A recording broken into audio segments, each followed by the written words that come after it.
नमस्कार दोस्तों, मैं हूं कृष्ण अर्बन अक्सर। दोस्तों, आपको याद होगा कुछ दिन पहले दशहरा के त्योहार पर रावण के बड़े बड़े एफिजीज, बड़े बड़े डमीज बना के उनसे जला दिए गए। रावण दहन हुआ सेरिमोनियली, किसी ने राम का वेश पहन के उसे तीर मारा और वगैरह वगैरह, और सब खुश। लेकिन दोस्तों, 10 मुखी रावण, मायावी रावण आपके और मेरे बीच में, हमारे बीच में हैं, मौजूद हैं। कोई उनको पहचानता नहीं है क्योंकि वो मायावी हैं। और मैं किस चीज़ की बात कर रहा हूँ? मैं बात कर रहा हूँ कंपनीज के बारे में, कॉरपोरेट्स का हमारे लाइफ में बहुत बड़ा अहमियत है, भूमिका निभाते हैं। हमारी जो भी लाइफस्टाइल है उसमें उनका बहुत बड़ा हाथ है। कोई भी टाइप का मैन्युफैक्चरिंग हो, कोई भी टाइप के सर्विसेज हो, तो उसके पीछे कोई ना कोई कॉरपोरेट जरूर होता है। तो कॉरपोरेट बुरा है ऐसे नहीं कहा जा सकता, लेकिन कॉरपोरेट मायावी है, ये बात मैं आपको साबित कर देता हूं। जो लोग बिल्डिंग इंडस्ट्री से वाकिफ हैं उनके लिए तो बहुत ही सिंपल बात है कि आप सेल्स के पास बात करते हो तो वो रावण का एक मुख है, बड़ा प्लेजेंट मुख है। वो आपसे बहुत अच्छे से बात करेगा, वो ऐसे बिहेव करेगा जैसे कि आप ही उसके लिए सब कुछ हो, उसके माई बाप हो, उसके तुम ही हो माता, तुम ही हो बंधु, यानी सखा तुम ही हो। ये होता है उसका, रावण का एक मुख। लेकिन जैसे ही आपका टोकन ले लिया गया, बुकिंग अमाउंट ले लिया गया, अब अगर आपको कोई भी डीलिंग करना है या वो आपसे और डिमांड रेज करना चाहते हैं तो दूसरा मुख खड़ा हो जाता है रावण का, वो है CRM, कस्टमर रिलेशनशिप मैनेजमेंट। अब कस्टमर रिलेशनशिप मैनेजर्स की बात पूरी अलग रहती है, उनका ट्रेनिंग पूरा अलग रहता है। वो आपसे प्यार से नहीं बात करेंगे, वो धमकी की भाषा में बात करते हैं। वो कहते हैं भाई साहब आप पैसे दे दीजिए, वरना आपने जो भी पैसे दिए हुए हैं अब तक वो जब्त हो जाएगा। मतलब पेमेंट का शेड्यूल फॉलो करिए, एकदम टाइट हो जाते हैं। सेल्स के टाइम पे उन्होंने बताया होगा, अरे डोंट वरी सर, आपको बहुत समय देंगे, घर आप टोकन तो कर दो, उसके बाद देखिए हमारी कंपनी बहुत अच्छी है और हम बहुत ही एक कस्टमर फ्रेंडली कंपनी है, वगैरह वगैरह। लेकिन CRM आ जाता है, खत्म, कोई कस्टमर फ्रेंडलीनेस नहीं है। बॉस, हालांकि आप हमारे कर्जदार नहीं हो, हम इस तरह से ट्रीट करेंगे जैसे कि आप कर्जदार हो। आप लाखों करोड़ों की चीज खरीद रहे हो, फ्लैट खरीद रहे हो, आप एक बहुत बड़ा कॉम्प्लिकेटेड ट्रांजैक्शन, बहुत बड़ी कॉन्ट्रैक्ट में घुस रहे हो, जो आपके लिए कम से कम 3-4 साल, 5 साल के लिए आपके और कंपनी के बीच में रिश्ता बनाए रखना है। लेकिन उनके हायर अप्स को आप रीच नहीं कर सकते हो, उनके ईमेल एड्रेसेस बाउंस करेंगे, आप उनके डायरेक्टर्स, एग्जीक्यूटिव डायरेक्टर्स, कंपनी के कोई भी वाइस प्रेसिडेंट वगैरह को रीच नहीं कर सकते हो, वो आपको रीच करने ही नहीं देते, उनके वहां तक पहुंच ही नहीं सकते हो, उनको कंप्लेंट नहीं दे सकते हो। यानी कि आप पूरी तरह से उनके नीचे के जो लोग हैं, CRM और सेल्स और ये लोग, इनके ग्रिप में। आप कंप्लेंट रेज करते हो, आप खुश नहीं हो, आप कंप्लेंट रेज करते हो, वही लोग आपका कंप्लेंट नंबर भी देंगे, आपके कंप्लेंट को क्लोज कर दिया वैसे भी कहेंगे, your complaint is, this is your complaint number, this is your grievance number. उसके बाद कहेंगे your grievance is now closed. किसने तय किया भाई? हमने ही तय किया। और this are full and final stance, खत्म, आपके पैसे ले लिए, फुल एंड फाइनल स्टांस, चलो गुड बाय। लेकिन अगर उनको झूठ बोलना है और बात बदलना है तो बदल भी देंगे। वो आपको एक साइड से डिमांड नोटिस भी भेजेंगे, एक साइड से फॉर फ्यूचर भी बोल देंगे, सेम थिंग। यानी उसके दो अलग अलग मुख।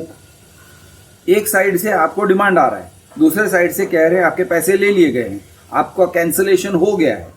और एक साइड से और एक आएगा कि ये एफिडेविट साइन करके दे दो, ये एफिडेविट साइन करके भेजो, तुमको पैसे मिलेंगे। लेकिन एफिडेविट को आप पढ़ोगे तो समझ में आएगा कि यार ये कुछ और ही है। ये पैसे देने के चक्कर नहीं है, ये पैसे लेने के चक्कर हैं, ये हमारे पैसे को जीरो करने के चक्कर हैं। कि हाँ, आप अगर कुछ एफिडेविट्स ऐसे होते हैं कैंसिलेशन के, कि आप अगर उनको साइन करके दे दोगे ना, उसके बाद वो आपसे सब कुछ ले लेंगे, वो आपसे बोलने का अधिकार तक ले लेंगे। वो कहेंगे आपने साइन किया है, आपने कहा है no further claim on this flat, you are free to sell this flat and you may please return the money, refund the money. तो हमने आपके रिक्वेस्ट को डिनाई कर दिया, लेकिन आपने तो लिख दिया है कि you I am free to sell the flat, तो मैं फ्लैट बेच दूंगा। तो इस तरह से वो फ्लैट का अग्रीमेंट होने के बावजूद कैंसिल भी कर सकते हैं, यानी बहुत कुछ कर सकते हैं आपके इस एक एफिडेविट को लेके। तो ये है रावण का तीसरा मुख। तो इस तरह से हम गिनती करने बैठेंगे दोस्तों, तो रावण के कई सारे मुख हैं और कई सारे मुख, हर एक मुख में से कुछ अलग निकलता है। दोस्तों, कंपनीज के साथ जो डीलिंग होता है वो सिर्फ बिल्डर वाली यानी बिल्डर्स जो शोषण करते हैं वहां तक सीमित नहीं है, और भी शोषण के और भी तरीके हैं।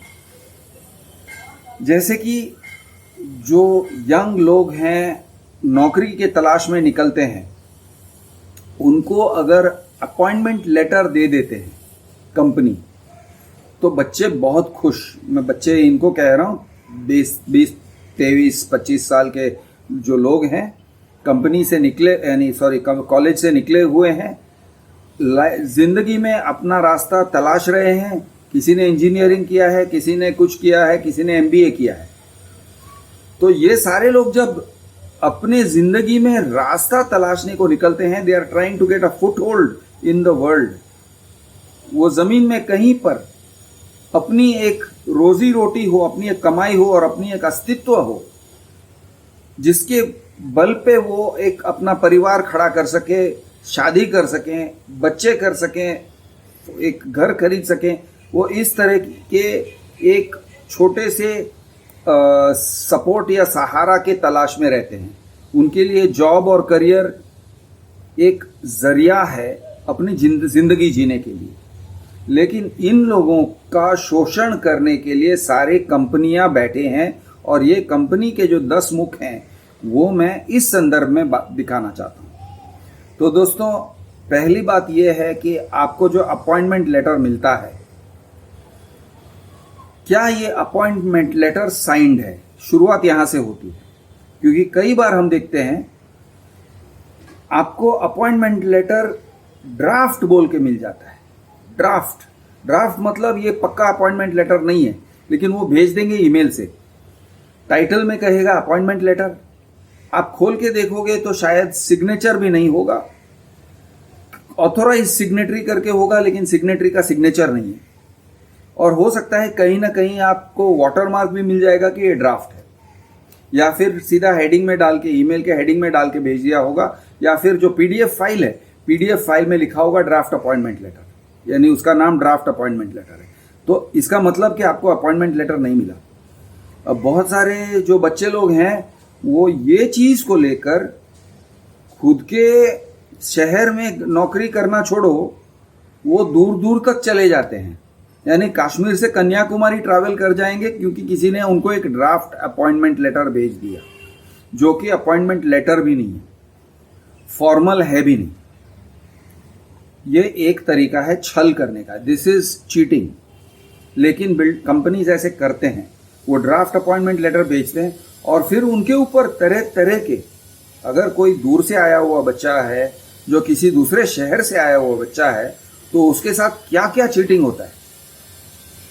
नंबर 1, मैंने स्क्वायर यार्ड्स में ये पॉइंट आउट किया है, बायजूस में भी ये पॉइंट आउट किया है कि वो लोग क्या करते हैं, कुछ ऐसी कंपनियां हैं, बच्चे मतलब जो सेल्स करने को बैठते हैं, खास करके उनसे फोन करवाते हैं अपने सारे सर्कल को, फ्रेंड्स, रिलेटिव्स, पहचानदार, नेबर्स, क्लासमेट्स, सबको फोन करवा देते हैं कि भाई कोल्ड कॉलिंग करो और अपना सामान बेचो, कोल्ड कॉलिंग करो। और कोल्ड कॉलिंग करना कंपलसरी है, इतने घंटों के लिए कोल्ड कॉलिंग करना है, करना ही पड़ेगा।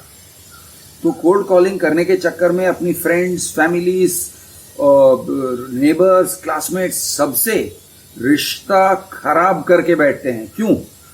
क्योंकि भाई बहुत सिंपल सी बात है, अगर मैं हूं और मेरा कोई पुराना क्लासमेट मुझे कॉल करेगा और मुझे कोई चीज बेचने को ट्राई करेगा, चाहे वो वाटर फिल्टर हो, चाहे वो इलेक्ट्रॉनिक गुड्स हो, चाहे कुछ भी हो, या चाहे वो रियल एस्टेट हो, जैसे ही उसने मेरे ऊपर बेचना शुरू किया, सेल स्टॉक शुरू करता है, क्रिश कैसे हो यार, अरे लॉन्ग टाइम यार, अरे बहुत समय हुआ यार, तुम मिलो ना कभी यार, चल चाय पे जाते हैं। और जैसे ही हम चाय पीने बैठे, वो शुरू हो जाएगा, मैं सो एंड सो कंपनी में काम करता हूं, तुम्हारा कोई रिक्वायरमेंट है क्या? तो मैं तो मेरा दिमाग इतना खराब हो जाएगा अगर किसी फ्रेंड ने, फैमिली मेंबर ने या फिर क्लासमेट ने ये कोशिश किया तो मैं सीधा कहूँगा, यार तू मेरा दोस्त बन के बैठा है, तू मेरा रिलेटिव बन के बैठा है, या तू सेल्समैन बन के बैठा है, ये बता दे मुझे, क्लियर कट बता दे। मेरे कुछ दोस्त थे जिन्होंने मल्टी लेवल मार्केटिंग मेरे ऊपर ट्राई किया। जैसे ही उन्होंने ट्राई किया, उनको मैंने मेरी जिंदगी में से निकाल दिया। तो ऐसे बच्चे लोग जो हैं, जो मार्केटिंग में चले जाते हैं, पहला शोषण उनका ये होता है कि उनसे मार्केटिंग अपने खुद के फैमिली, खुद के फ्रेंड सर्कल और इन लोगों के पास करवाते हैं। इंश्योरेंस सेल करो, रियल एस्टेट सेल करो, कुछ भी गुड्स जो भी है सेल करो, बेचो। बेचने के लिए अपनी फैमिली, फ्रेंड्स वगैरह को कॉल करो। ये प्रेशर डाला जाता है उनके ऊपर।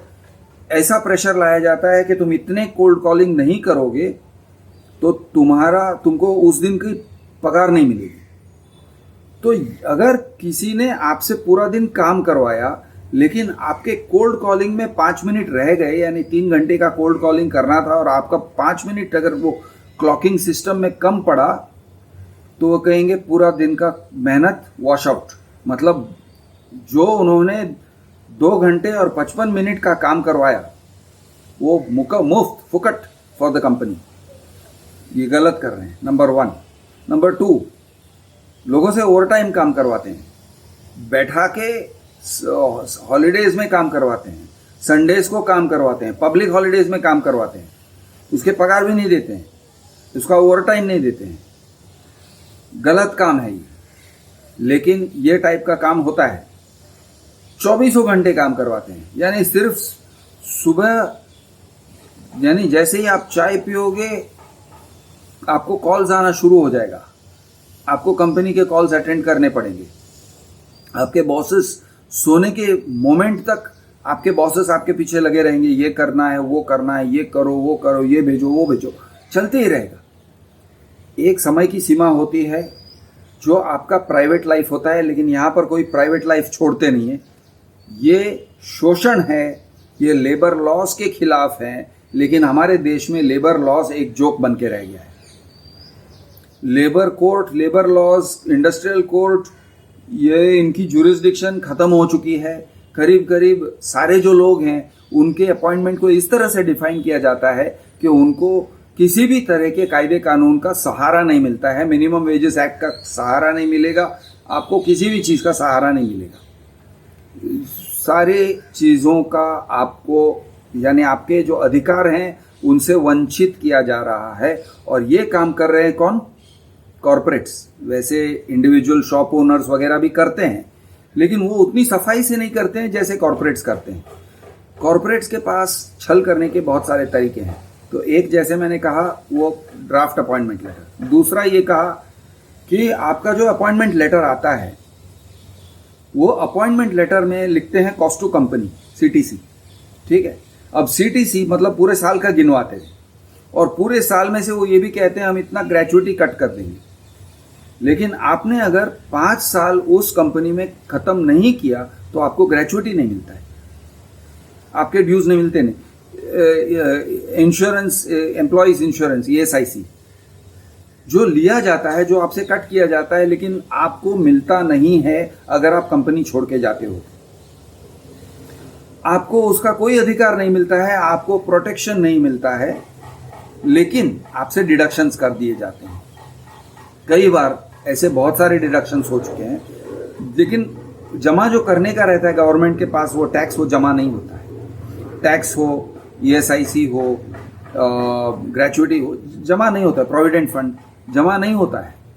आप वापस मांगने जाओगे, नहीं मिलेगा। आप नौकरी छोड़ते हो 1 साल, 2 साल, 3 साल के बाद नहीं मिल रहा है, 5 साल के बाद भी छोड़ोगे, शायद नहीं मिलेगा। ये टाइप की चोरी करते हैं कंपनियां, यानी आपको जो बताते हैं वो फिगर देते तक नहीं है। तीसरी बात, आपको अगर इंटर्नशिप कह के आपको अपॉइंट करते हैं तो इंटर्नशिप में आपको जो पैसे मिलते हैं वो स्टाइपेंड टाइप के पैसे होते हैं।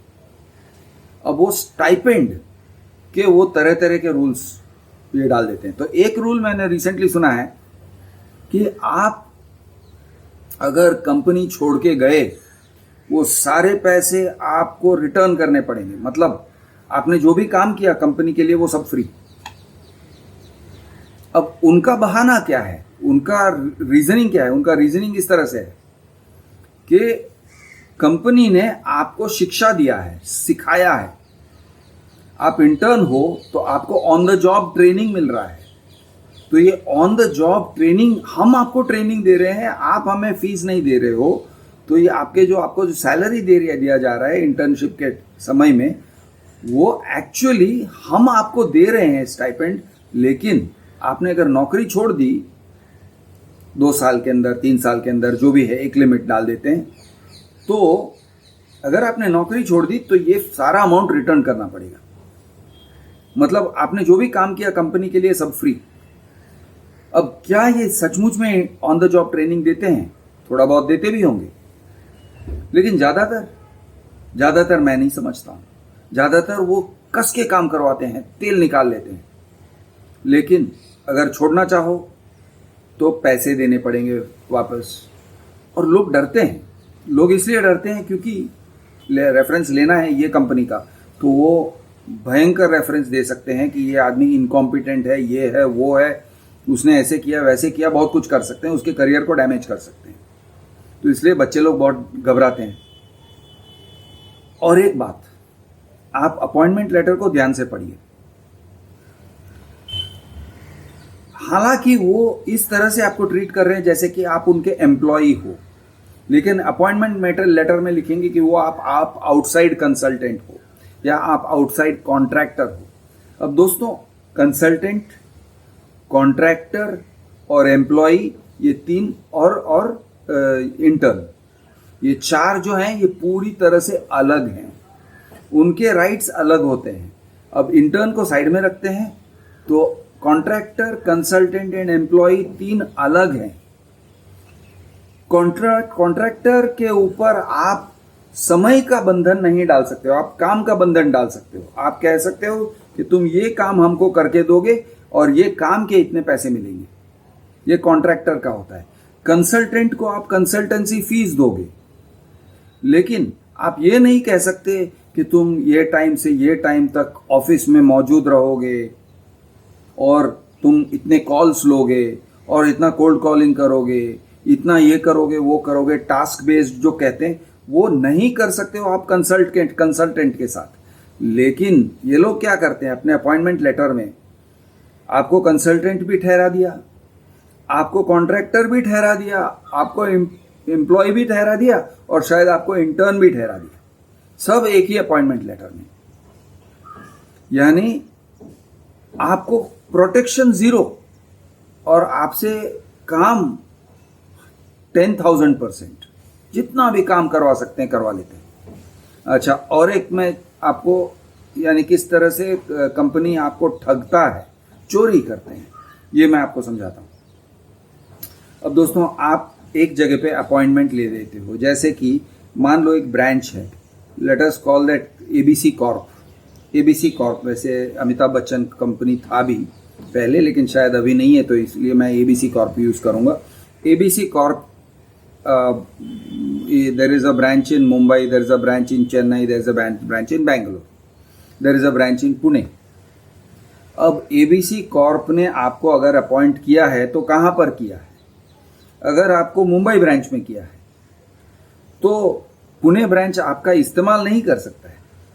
लेकिन वो इस तरह से अपॉइंटमेंट लेटर लिखेंगे कि you are appointed to Mumbai branch, लेकिन जरूरत पड़े तो पुणे ब्रांच का भी काम करना पड़ेगा, जरूरत पड़े तो चेन्नई ब्रांच का भी काम करना पड़ेगा। तो इसका मतलब आपके पास एक बॉस नहीं है, आपके पास बहुत सारे बॉसेस हैं। अगर आप एम्प्लॉई हो तो आप हमेशा ये सवाल कर सकते हो, who am I reporting to? मैं किसको रिपोर्ट कर रहा हूं? मेरे इमीडिएट बॉस कौन है? मेरे 10 बॉसेस तो नहीं हो सकते हैं ना अलग अलग ब्रांचेस में।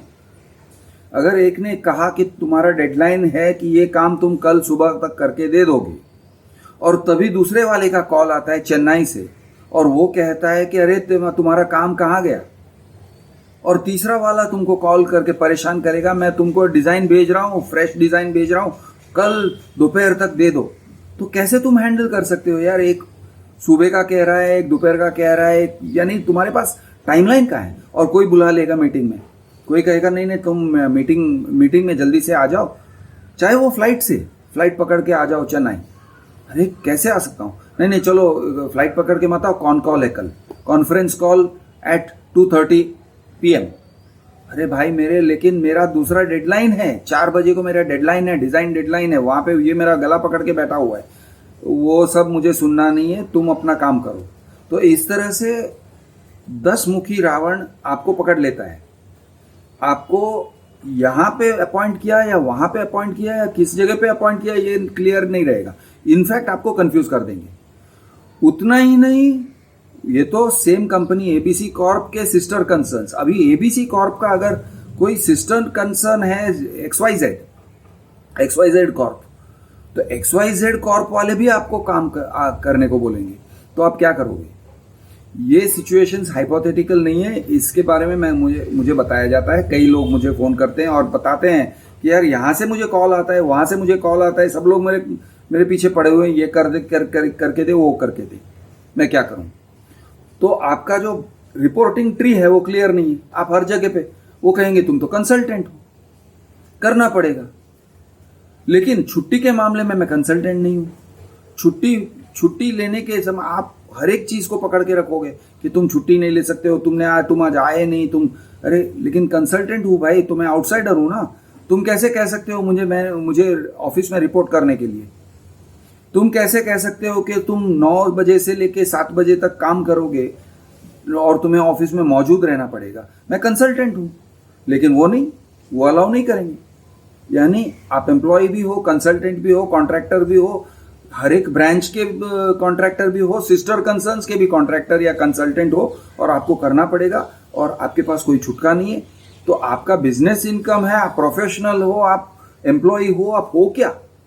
तो इस तरह से दोस्तों 10 मुखी रावण शोषण करते हैं। वैसे आपके रिपोर्टिंग बॉसेस भी अलग रहते हैं। एचआर कहेगा कुछ पॉलिसी है, लेकिन आपके जो बॉसेस जो एक्चुअली आपको काम देते हैं वो और कुछ करते हैं। ये है शोषण। मैं हूं आपका दोस्त कृष दी अर्बन नक्सल। जय महाराष्ट्र, जय हिंद, जय जवान, जय किसान।